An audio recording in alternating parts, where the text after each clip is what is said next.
Nagluluksa ngayon ang aktor at OPM icon na si Ice Seguera, dahil sa pagpanaw ng pinakamamahal niyang inang si Caridad Seguera.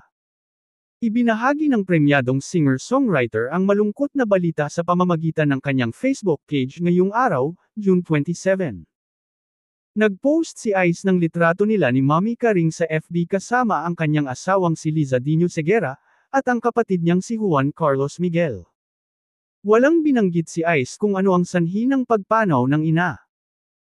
Narito ang buong post ni Ice tungkol sa pamamaalam ni Mommy Karing, kung saan inalala niya ang ilang hindi niya makakalimutang bonding moments nila, lalo na noong kasagsagan ng career niya bilang child superstar. This morning, at 7:54 a.m., our family said goodbye to the most amazing woman I've ever known, my mom, Mommy Karing.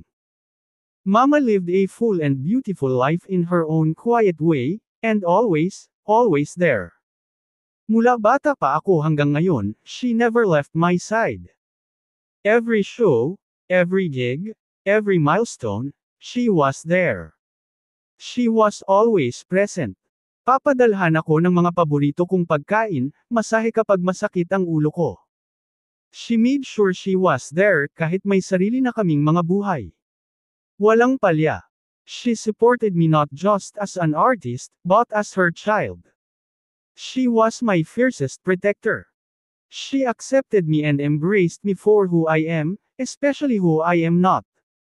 She was my first teacher, my constant cheerleader. My rock. Losing her this morning feels like losing a part of myself. Pero promise ko sa iyo diba, Mama, brave ako.